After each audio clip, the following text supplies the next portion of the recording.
दोस्तों हमारे देश में एक मूवी आई थी आंखों देखी जिसमें संजय मिश्रा ने लीड रोल प्ले किया था। इस मूवी का कॉन्सेप्ट ये था कि संजय मिश्रा इस हद तक बहमी हो जाता है, इस हद तक शक्की हो जाता है कि वो किसी पर भी भरोसा नहीं करता, किसी की भी बातों पर यकीन नहीं करता जब तक वो कोई भी चीज अपनी आंखों से नहीं देख लेता। एंड होते होते बंदा इस हद का पागल हो जाता है कि वो एक बड़ी पहाड़ी से छलांग लगा देता है ये जानने के लिए कि वो सच में मरेगा या फिर नहीं। और इसका मुद्दा काफी हद तक सही भी था, लेकिन हम जहां खड़े हैं, जिस रास्ते पर हम जा रहे हैं, वो कहाँ खुलेगी, इसको जानने के तीन तरीके हैं। पहला तरीका तो यह है कि हम उस सड़क पर चलते जाएं और खुद जान लें कि वो सड़क कहाँ खुल रही है। दूसरा तरीका यह है कि हम गूगल कर सकते हैं और तीसरा तरीका यह है कि जो भी वहां रहता है, जो भी वहां से होकर आ चुका है, हम उससे पूछ लें, हमें अपने आप पता चल जाएगा कि ये सड़क कहाँ जा रही है। हमें उस रास्ते पर एंड तक जाने की जरूरत नहीं, जिससे हमारा समय भी बचेगा और हमारी जिंदगी भी।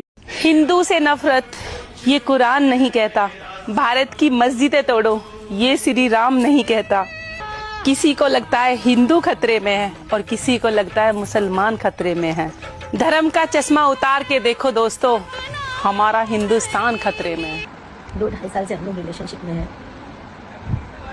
आज मिराज जी ये बोल रहे हैं, चाहे अपने फैमिली के दबाव में बोले, चाहे अपने टीम के दबाव में बोले, चाहे किस भी दबाव में बोले, वो बोल रहे हैं कि मैं वनु द ग्रेट को पहचानता चाहूँगी।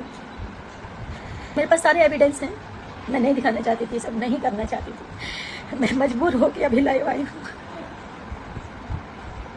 ये मोहतरमा जिन्हें अभी आप देख रहे थे, इनका नाम है वनु द ग्रेट। और कुछ टाइम पहले तक ये महान सेकुलर हुआ करती थी, कट्टर सेकुलर हुआ करती थी, हमारे भगवानों का भी अपमान किया करती थी और इंसानियत की बात करती थी। हिंदू मुसलमान एक है की बात करती थी और प्यार को सबसे बढ़कर बताया करती थी। अब जब इनके प्यार ने इनको दो लपड़ मारे, इन्हें घर से बाहर निकाल दिया और इनकी जगह किसी और को लाने की बात कर रहा है, तब ये रो रो कर अपना दुखड़ा सुना रही हैं, वो बातें बता रही हैं जो कुछ टाइम पहले तक इन्हें बताई गई थी। तब इन्हें कुछ भी समझ नहीं आया क्योंकि इनकी आंखों पर सेकुलरिज्म का भूत सवार था। हिंदू से नफरत ये कुरान नहीं कहता, भारत की मस्जिदें तोड़ो ये श्री राम नहीं कहता।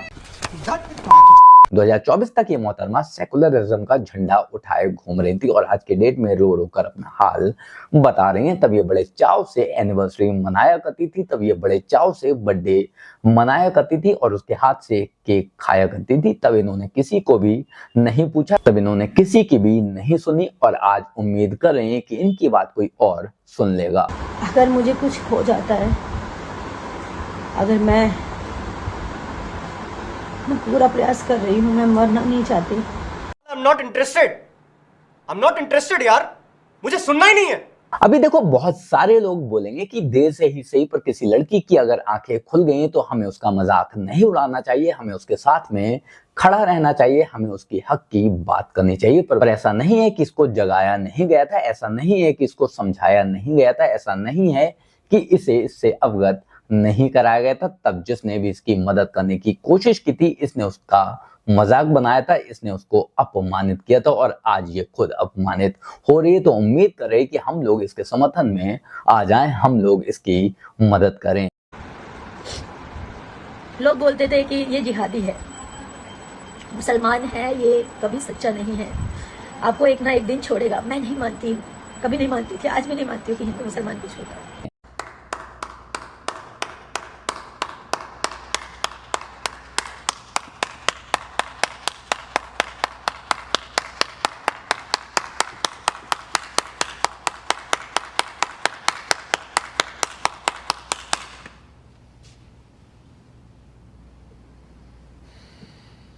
मेरे हिसाब से इस लड़की की मदद करना या फिर ना करना हर किसी की अपनी एक पर्सनल चॉइस हो सकती है, लेकिन ये लड़की समाज के लिए एक एग्जाम्पल सेट हो सकती है, हमारे लिए एक अच्छा उदाहरण है उन लड़कियों को समझाने के लिए जो हमारी बात नहीं सुनती, जो किसी की भी बात नहीं सुनती और आसानी से लव जिहाद में फंस जाती है। ये एक अच्छा खासा उदाहरण हो सकता है हर एक लड़की की आंखें खोलने के लिए। इसलिए हम कुछ करें या फिर ना करें, लेकिन इसकी वीडियो को ज्यादा से ज्यादा लोगों तक शेयर जरूर करें, जिससे कि मॉडर्न लड़कियां जो कि अपने आप को मॉडर्न समझती हैं, पढ़ा लिखा समझती हैं, वो इसके हादसे से कुछ सबक ले सकें। बाकी आप लोग इस बारे में क्या सोचते हैं, कमेंट कर जरूर बताएं।